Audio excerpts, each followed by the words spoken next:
Hello and welcome to the Sacral Circle, where we are healing sexual trauma collectively and lovingly. I'm your host, Janie Terrazas, and I'll be interviewing individuals from all walks of life who have faced sexual trauma or abuse and triumphed over their adversity. On every episode, a guest will deliver inspirational support, words of comfort, and empowering healing advice. Be sure to subscribe to my podcast, The Sacral Circle. Just search Sacred Stories on iTunes. Hello, everyone, and welcome to The Sacral Circle, the self-love haven where we leave judgment at the door. And on today's episode, I want to cover one of the 4 F's of trauma. I'm sure you've heard of fight, flight, and freeze, and there's also FAWN, F-A-W-N, fawning. I didn't even know about fawning until I started doing this podcast, and it really helped me so much with understanding how my sexual trauma had impacted me. I had never connected these dots or put this together until I understood what fawning was. The others are pretty obvious.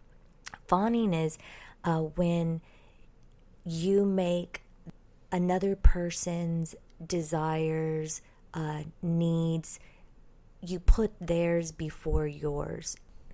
For me, I realized that how the trauma, my sexual trauma, had impacted me was the freeze and fawn mode. And what we need to be very careful of when it comes to fawning is, on a subconscious level, we will attract people, typically those that are going to take advantage of our people-pleasing tendencies, because when you suffer from that type of trauma and fawning is your go-to, you can easily fall into people-pleasing and codependency issues. And so I highly recommend you look a little further into that. I came across this great article titled 7 Subtle Signs Your Trauma Response Is to Fawn by Sam Dylan Finch. I'm going to cover the 7 signs and talk a little bit about how that related to me and my trauma, and I'm sure a lot of you listening could relate to this too.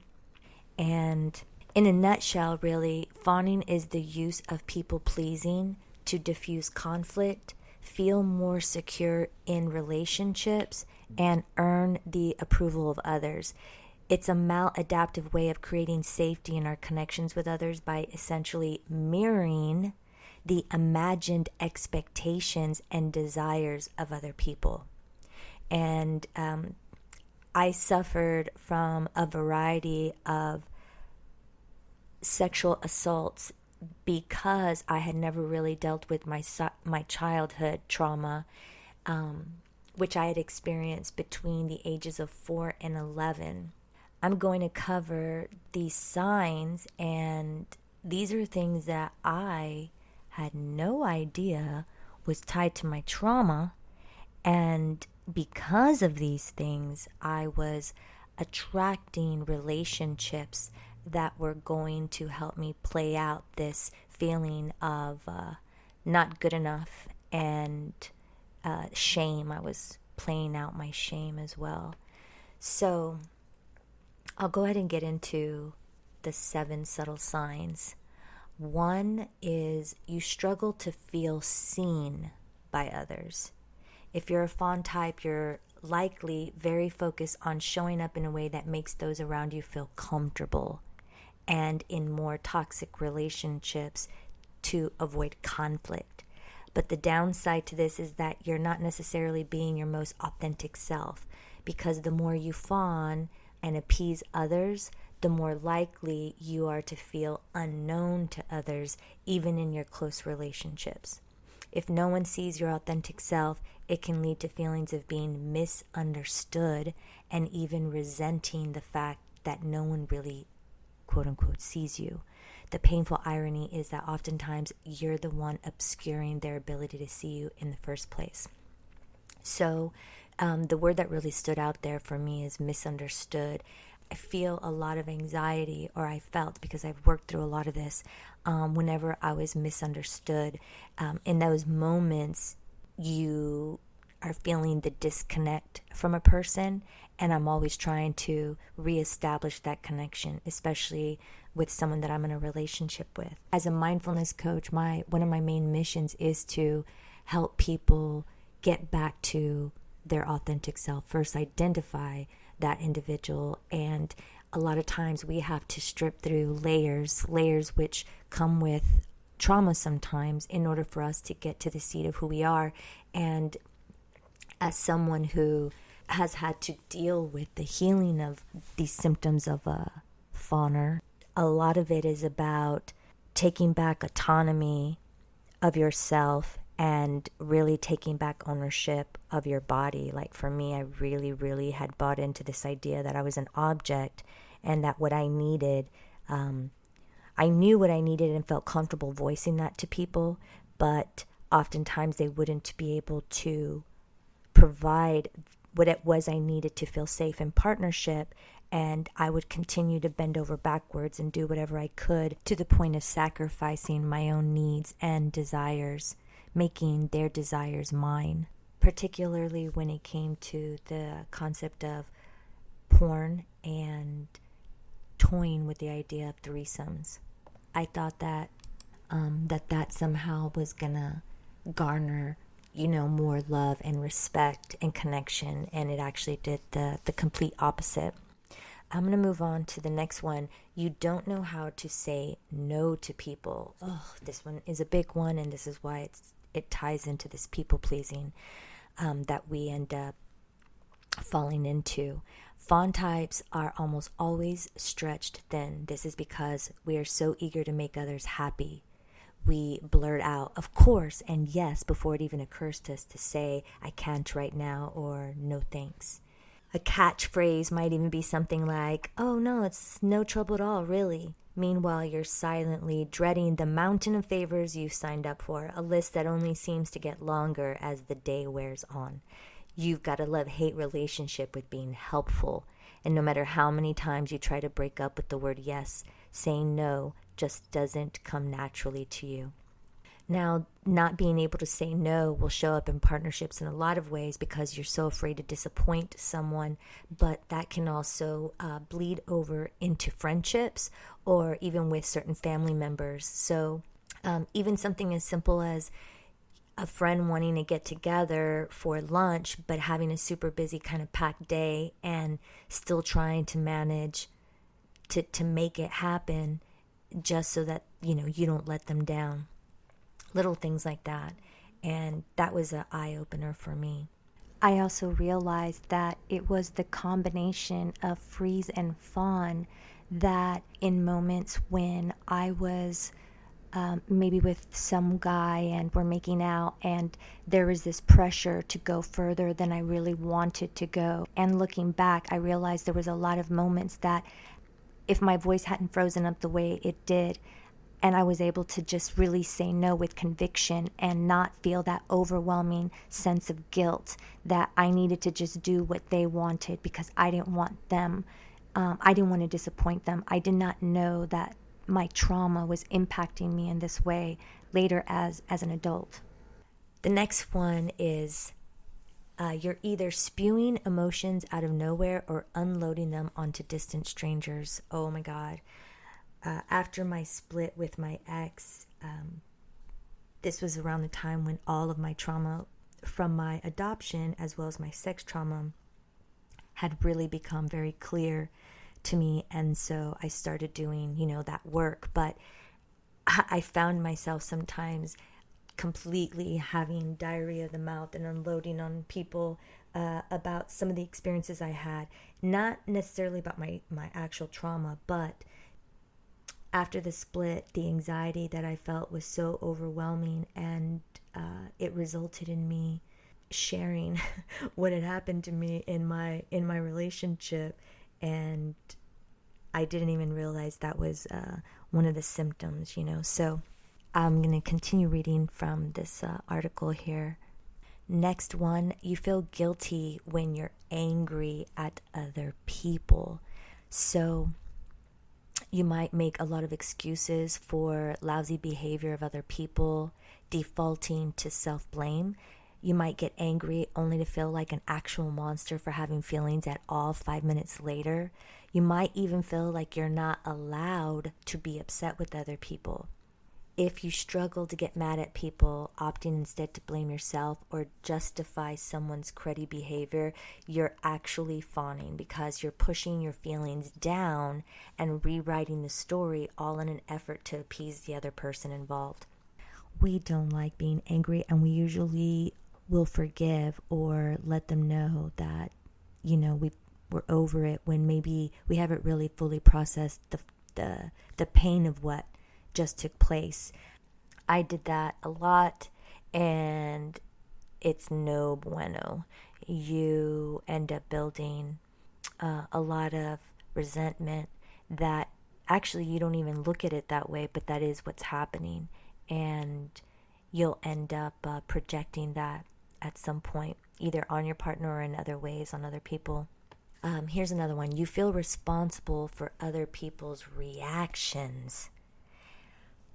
So it's like if you end up not wanting to pick a place to eat because you're too concerned about making sure that no one is let down. So if someone else is anxious or angry or upset, we tend to be very, very sensitive to other people's emotions and needs, and we quickly can fall into feeling ashamed, which is, again, one of the emotions that are tied to trauma. In these moments, we're trying to anticipate someone else's happiness because deep down, we feel responsible for it, and we're trying everything in our power to ensure that the people we care about are not disappointed. Next, you find yourself compromising your values. So going back to, convincing yourself that the needs and desires of other people are more important, and or really what we do is we take them on as our own. We'll find a way to believe that what they want is something you want, even if it does go against your values. This can be difficult to notice at first. You might think of yourself as being agreeable or good at compromise and easy to get along with. But if you pay attention to the conversations you're having, you might notice you're a little too agreeable, to the point of validating viewpoints that you don't really fully agree with. Sometimes it's benign things like saying you don't have a preference for where you get dinner when you actually do, or other times it's a deeper issue like validating a perspective or behavior that you don't agree with. If you find yourself sitting on the fence as not to upset anyone, you're likely fawning to some degree, and it might be time to do some self-reflection. You never want to compromise your values, and that's why self-love and self-care and this, knowing thyself and loving thyself and going through your healing process is extremely important for your well-being. And you'll end up, when you do compromise your values, no matter how you try to arrange it in your mind, your body understands and knows that it's going against the integrity of your soul. Last but not least, you sometimes disassociate in social situations. Fawning often requires that we shut down emotionally. The less we have distinct feelings of our own, the easier it is to adapt to and accommodate the emotions of other people.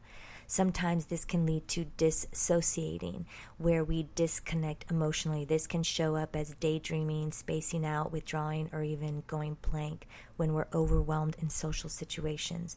This is also why fawn types can relate so much to other trauma responses like flight or freeze. If we feel that fawning is failing us in an argument, that it won't work with a particular person, or that we just don't know how to please someone, we might check out emotionally or rely on other escapist mechanisms so that we can no longer have to engage. We're more prone to anything that involves dissociation because we're already distancing ourselves from our own emotions for the sake of others. I want to give a special thanks to Sam Dylan Finch for sharing their story and writing this great article. Again, it's titled 7 Subtle Signs Your Trauma Response is to Fawn. And if you know anyone who has faced sexual trauma, you may want to share this episode with them. I also want to recommend this awesome book called Waking the Tiger, Healing Trauma. It's by Peter A. Levine, and Anne Frederick has also contributed to the information in the book. Here, I'll read you the synopsis. Waking the Tiger offers a new and hopeful vision of trauma. It views the human animal as a unique being, endowed with an instinctual capacity to heal, as well as an intellectual spirit to harness this innate capacity. It asks and answers an intriguing question. Why are animals in the wild, though threatened routinely, are rarely traumatized? By understanding the dynamics that make wild animals virtually immune to traumatic symptoms, the mystery of human trauma is revealed. Waking the Tiger normalizes the symptoms of trauma and the steps needed to heal them. People are often traumatized by seemingly ordinary experiences. The reader is taken on a guided tour of the subtle yet powerful impulses that govern our responses to overwhelming life events. To do this, it employs a series of exercises that help us focus on bodily sensations. Through a heightened awareness of these sensations, trauma can be healed. This is one of the reasons I love mindfulness so much. It was one of the many healing modalities that I use to shed the cycles and the subconscious patterns and imprints of pain and suffering. And it's really helping us become self-aware of our felt senses. There's a disembodiment. The mind and body are an integrated system, but when we experience trauma, we tend to separate the two. And of course, there's the spirit side of self as well that gets wounded when we are victimized in this way.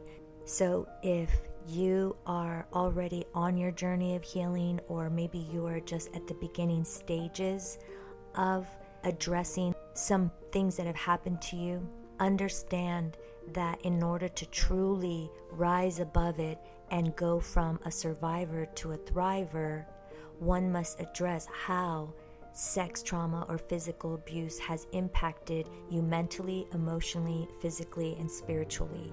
And you want to dive into or try types of healing that involves not only sort of the talk and linguistic semantic aspect of self and your psychology, but you also want to deal with the somatic side of self, which is the trauma and how it gets trapped in the body. So for me, yoga was a very powerful tool, meditation, Reiki, sound bowls like sound healing, light therapy. There's so much free information online, videos, podcasts, affordable books that can really open your eyes and open some doors to pathways that are going to lead to liberation and you really taking back your full identity. It's you taking back the power of your mind, your body, your heart, and your soul, because emotionally this does impact our heart, and we can either create a lot of walls or we have no walls, but we also have no boundaries. And part of self-care and self-love and healing is us not only reconnecting to our body, but finding our voice, reconnecting to our voice, and using it in a way that is going to support us and protect us. We must reconnect our mind, body, and soul and take back our self-worth and learn how to respect and love ourselves so that we can teach others how to do the same. Remember, you are not alone and you deserve to feel joy, peace, and love. I want to thank our beautiful listeners for tuning in. Be sure to subscribe to the Sacred Stories podcast on iTunes, where you'll find other impactful and inspiring shows. Connect with me via our social media pages. Just search the Sacral Circle.